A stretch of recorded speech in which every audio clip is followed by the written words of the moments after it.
with all of this turmoil, particularly this last week, has the president at any time thought about stepping down before or now? No, and I think that's an absolutely ridiculous question.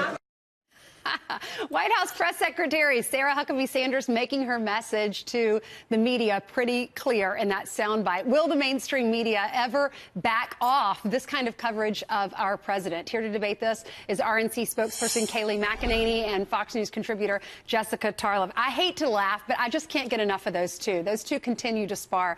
Kayleigh, what did you think? Did you think that question was ridiculous, like Sarah said? Of course. You know, that was one of the most absurd, asinine questions ever asked from the White House briefing room.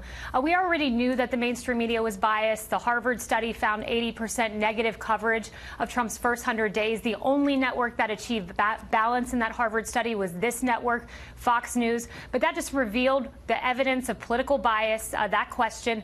And you have a bunch of reporters in this briefing room. They're really liberal political commentators posing as reporters. Jessica, what'd you think? Well, I certainly didn't find it asinine. I think that there is an issue with journalists having their political leanings come out, but I thought it was a totally relevant question considering what's going on here with the raid of Michael Cohen's office. And there is the crime fraud exception before we get to, oh my God, this is a witch hunt and it was totally illegal and shouldn't have happened. You have Rod Rosenstein signing off on it. You have Trump appointee in the Southern District overseeing it. The narrative for President Trump is not going well, and it is normal to think about what could be coming next when there is a lot of talk about impeachment. I'm not a fan of that approach. No thank you to Mike Pence. But I think it's a completely relevant question. And Sarah Sanders had a really tough time in the briefing room. Jessica, you really think that's okay for her to even think that the president would step down? Why not? You think that President Trump has never thought, wow, this is not what I bargained for? He even said that early on. Oh, this is a lot tougher than I thought it would be. You're the president of the United States of America. Kayleigh. Come on.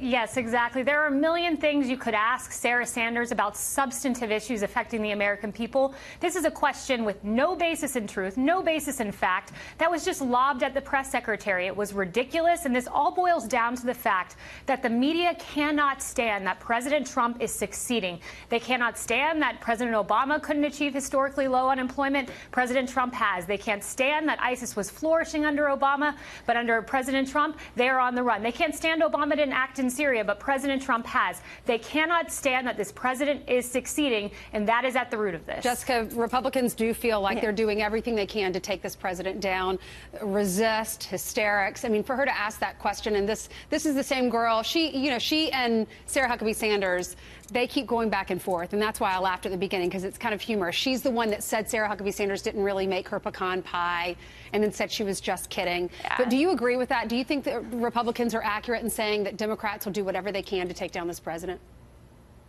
I don't think so. I think that there are a lot of people on both sides of the aisle are just following the trail of what's going on here. If you listen to Republicans that are all over television, they are saying, you cannot fire Bob Mueller. You cannot fire Rod Rosenstein. These are things that we know the president is mulling, that he wants them desperately out of there. Look at his Twitter account. Total witch hunt. It's not a total witch hunt. These are not men, professionals who have dedicated themselves in service of the United States of America who are doing this just because they don't like Donald Trump. They're Republicans on top of it all. So that narrative's completely smashed.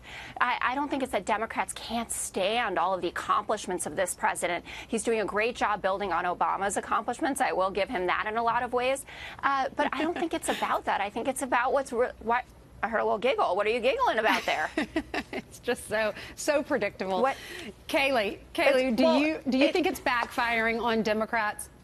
Oh, no doubt about it. You look at the latest CNN poll, President Trump gained 8% in his approval ratings. In the Rasmussen poll, he's breached 50%. It's backfiring. The American people, and I've heard it out on the road, they say to me, I didn't vote for this president, but I'm going to give him a chance because the media is breathlessly peddling in conspiracy theories like Russia collusion. That didn't exist. President Trump has been investigated, thousands of pages of documents, millions actually. No Russian collusion. It was a concocted story to take down this president and obstruct the will of the American people. That's what it all came down to. I don't think that Bob We don't have the Mueller report yet, so we don't know about Russia collusion. If you want to talk about conspiracy theories, we can take a trip down Roseanne Barr's Twitter account, for instance, or the number of people on the right who are supporters of President Trump who peddle things about, the Seth Rich conspiracy. You have Pizzagate. You've got the sex trafficking one that showed up there, coming off of 4chan or whatever. This is not a Democrat problem whatsoever. Jessica, Kayleigh, thanks for joining us. Great to see you, ladies. Thanks, Ainsley. Okay. Bye.